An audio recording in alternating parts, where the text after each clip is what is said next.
Hey everybody, it's Matt Shu from Upright Health, and today we are going to talk about the plank. So the plank is a very popular abdominal exercise. It's a really effective exercise for helping you develop some core stability so that you can help maintain proper position of your rib cage, of your spine, and of your pelvis. Being able to do that helps you move your hip joints better, meaning your femur relative to your pelvis. If you don't have control over your pelvis and your spine, you end up running into impingement issues because your muscles no longer want to pull your leg any further, and they can't. So this is a pretty common problem for people.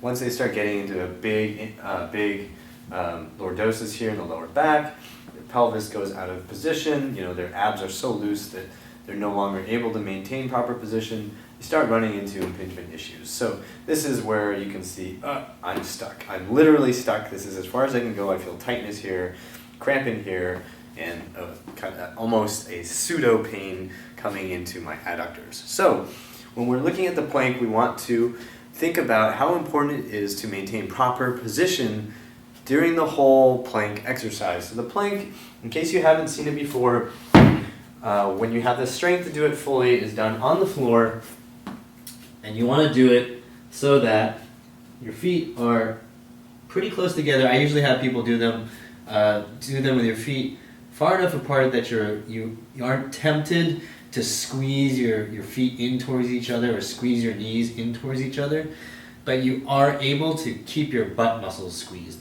If you keep your feet together, I find a lot of people have a tendency to squeeze in with their inner thighs, which is completely not what we want people to get used to. So when you have your feet a little bit apart, you're able to just squeeze the butt cheeks without all these guys coming online. If you are doing this correctly, your spine should be in a pretty neutral position like I was showing you when I was standing. So we don't want the lower back to go into a big lordosis. We don't want to be up like this. We want to keep the spine in a pretty flat, neutral position that approximates where we get our best hip range of motion. So again, going here, doesn't feel good. Here is just dangerous for the lower back.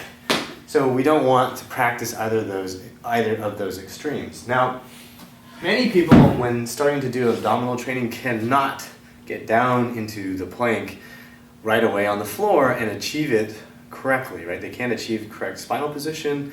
They find it difficult to use their butt muscles correctly. So what you can do to alter the exercise to make it easier for yourself is use elevation for basically to change the leverage and make things easier for yourself. So basically what you can do is you can get a bench. You can actually use the wall. You can use anything that makes your floor that you're leaning on, that makes it higher. So in this case, I'm going to use a bench. I do this with clients all the time.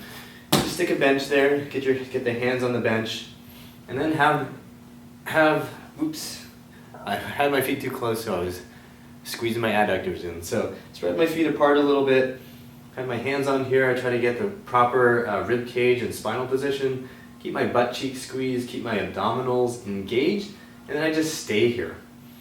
So if your abdominals are pretty weak, you may still find that you go into lordosis. You may feel pain in your lower back. You may feel like your lower back is just super uncomfortable. If that's the case, this exercise may not be so good for you. You may need to back it out, do it against a wall so you're even higher.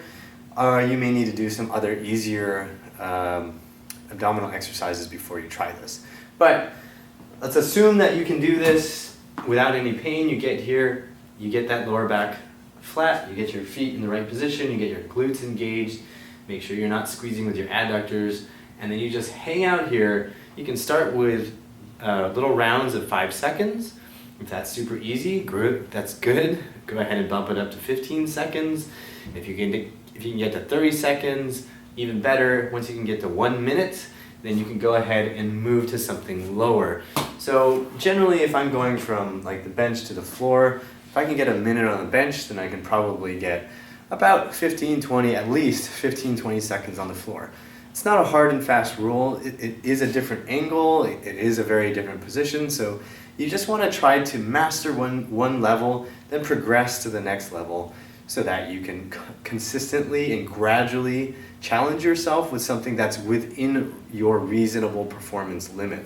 So somebody who starts off on the bench can only get 5 seconds here, take a rest, 5 seconds, do it again, 5 seconds, gradually build it up so then the next time, say you tried 15 seconds. Maybe you can do 3 rounds of 15 seconds. That's great. Maybe the next time you do it, you try for 20 seconds, you get 3 rounds of 20 seconds, you're gradually pushing things up.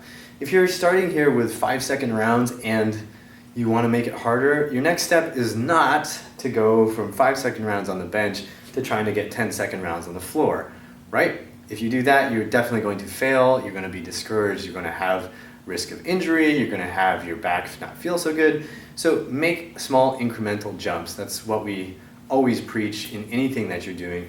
You want to look for the small little steps that will help you do the thing correctly. So that's a plank. Again, that's an exercise that we do talk about in the FAI Fix. It's not a magical exercise, but it is very useful. It is one that you can try at home that's pretty straightforward. If you need to adjust, I just showed you, use a bench, you can use the wall, use anything that's a little bit higher than the floor to help you get used to it, and then eventually work yourself down to the floor. As a general rule of thumb, if you can do it for a minute, you're doing fairly well. If you can do it on the floor for 3 minutes, then you're doing it really, really, really well, as long as you're feeling it in the right muscles. So hopefully the instructions I've given you make sense, and I hope they help you out, and I hope that you remember that pain sucks. Life shouldn't.